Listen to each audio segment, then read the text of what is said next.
దూత media, power of news. నమస్తే, welcome to Dootha media. నేను పవన్. పహల్గామ్ ఉగ్రదాడితో భారత్ చేపట్టిన ఆపరేషన్ సింధూర్ దెబ్బకు పాకిస్తాన్ కాకావికలమైంది. దెబ్బకు భారత్తో కాళ్ల బేరానికి వచ్చి కాల్పుల విరమణ ఒప్పందం కుదుర్చుకుంది. భారత్ అమ్ముల పొదిలోని అస్త్రాలను చూసి జడుచుకుంది మన దాయాది దేశం పాకిస్తాన్. భారత్తో పోరాడలేక చేతులెత్తేసింది. కాల్పుల విరమణ తర్వాత మాత్రం బీరాలు పలకడం మాత్రం ఆపలేదు. దానికి తోడు మేకపోతు గాంభీర్యాన్ని ప్రదర్శించింది. మోసపూరిత ప్రకటనలు చేస్తూ అంతర్జాతీయంగా నవ్వుల పాలైంది.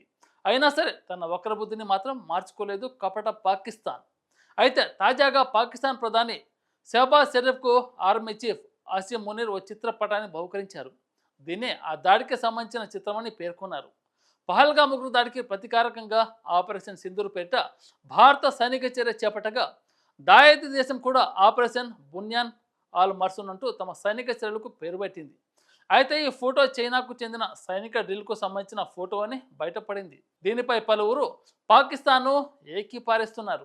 అయితే ఈ నకిలీ ఫోటోపై ఏఐఎంఐఎం అధినేత ఎంపీ అసదుద్దీన్ ఓవైసీ సైతం ఘాటుగా స్పందించారు. నకల్ కర్నే కే లియే అకల్ చాహి అంటూ పాకిస్తాన్పై తీవ్ర విమర్శలు గుప్పించారు. భారత్ అంతర్జాతీయంగా పాకిస్తాన్ కుటీల నీతిని తెలిపేందుకు ఎంపీ బృందాలను ఏర్పాటు చేసింది.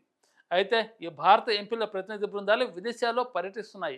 దీనిలో భాగంగా కువైట్లో పర్యటిస్తున్న బృందంలో ఎంఐఎం ఎంపీ అసదుద్దీన్ ఓవైసీ కూడా ఉన్నారు. ఈ నేపథ్యంలోనే కువైట్లోని ప్రవాస భారతీయులని ఉద్దేశించి ఎంఐఎం ఎంపీ అసదుద్దీన్ ఓవైసీ మాట్లాడారు. ఈ సందర్భంగా Pak army chief fake memento అంశాన్ని ప్రస్తావించారు. భారతదేశంతో పోటీ పడేందుకు పాకిస్తాన్ శత విధాలా ప్రయత్నిస్తుందని, దీంతో అంతర్జాతీయంగా నవ్వుల పాలవుతుందని అన్నారు. పాకిస్తాన్ ప్రధాని ఆర్మీ చీఫ్కు ఒక ఫోటోను బహుమతిగా ఇచ్చారు.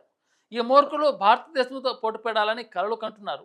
2019లో చైనా ఆర్మీ డ్రిల్ చిత్రాన్ని షేర్ చేసి అది భారతదేశంపై విజయమని ప్రచారం చేసుకుంటున్నారు. పాక్ చెప్పేవని అబద్ధాలే. వాళ్ళ ఆలోచన చూడండి ఎలా ఉందో. కాపీ కొట్టడానికి కూడా అర్హత లేని స్టూపిడ్ జోకర్స్. నకల్ కర్నేకే లియే అకల్ చాహియే. కాపీ కొట్టడానికైనా తెలివితేటలు అవసరం కదా అంటూ సెటర్లు వేశారు. పాక్ చెప్పే మాటలు నమ్మవద్దని అన్నారు అసదుద్దీన్ ఓవైసీ. ఇలాంటి లేటెస్ట్ అప్డేట్ కోసం దూతా మీడియాని సబ్స్క్రైబ్ చేసుకుని ఆదరించండి. Thank you. For more updates, please subscribe దూత మీడియా.